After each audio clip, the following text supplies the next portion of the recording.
Now, Tuesday does mark 5 weeks till the US election. At the moment, the polls are on a razor's edge with Kamala Harris slightly ahead. Joining me live is Republican strategist Matt Makavovich. And Matt, how are you seeing it? Yeah, I mean, it is on a nice edge. The simple reality is that in America, we've been pretty divided really since 2000. Our national elections have been really close. Electoral college has generally been pretty close. We're a 50-50 country, and we're seeing that in this race. There really are only 7 battleground states of the 50 that are truly competitive.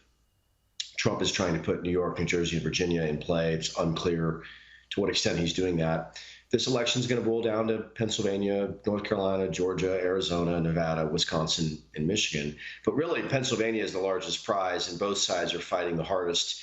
Because if you win Pennsylvania, you basically have about a 90% chance of being the next president. So it's a very close race right now. Kamala Harris was rising as she became the nominee. She's come down a little bit.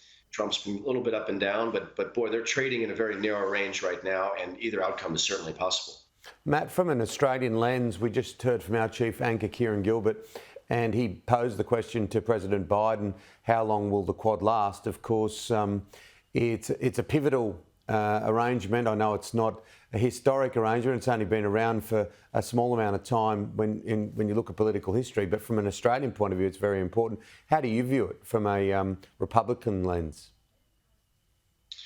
Yeah, look, we need alliances. I support NATO. I support the Quad. Australia's been an extraordinary partner for America for many, many years. We remember how close they were with our country after 9/11. And as we look to China, really as our number one opponent in the world, it's increasingly important that we have those alliances, in Asia. And whether it's Japan, whether it's South Korea, whether it's Australia, whether it's New Zealand, the United States should be deepening those ties economically, diplomatically, militarily, intelligence sharing. Obviously, the intelligence sharing that's done with Australia through the Five Eyes program is very significant. So you would hope that whether it's Harris or Trump, that those alliances would continue to strengthen. It's clear that Trump does have more of a nationalist view, and he's less of an interventionist and maybe even less of an internationalist than traditional Republican nominees have been. But I do think he sees China as a real threat. And so you would hope, and I actually would expect, that he'll continue to deepen those ties in Asia if he's elected president, if for no other reason than to kind of encircle China economically and diplomatically. It's been a remarkable campaign. As we say, we've got a month or so to go. It could be an eternity in political terms. These two debates have had an enormous impact. We've seen Joe Biden debate Donald Trump and then leave the race. We've seen Kamala Harris come in and do particularly well. She's come out and said, I want to do a second debate on October 23. Of course, it's under the banner of CNN. Donald Trump says, no, it's too late. Yeah, that's a good summary. That's basically where we are. The Harris campaign announced just in the last few hours they've accepted the CNN debate. There is a Fox debate also that's been put on the table that Harris has not accepted. So we're kind of debating about debates. It does appear that Trump has decided he doesn't want to do another debate. I think the oversimplified answer as to why that is that he quote unquote lost the first one. I do think Harris overperformed, and I do think Trump underperformed, and that was frustrating to a lot of Trump supporters in America. He didn't seem to take it seriously. He took the bait. He was defensive. He didn't really hold her accountable, and he certainly didn't fight with the moderators in a way that I think he could and probably should have, given how one-sided the debate was. But look, if he's not going to prepare and become more disciplined in the next debate, then he shouldn't do another debate. If he's going to do exactly what he did before and just do it a second time, that doesn't help him. So part of why he's not doing another debate is I don't think he thinks that he should do another one because he doesn't want to change his approach. And if that's true, then he shouldn't do another debate. But we'll see. We have a few weeks still for that decision to be made.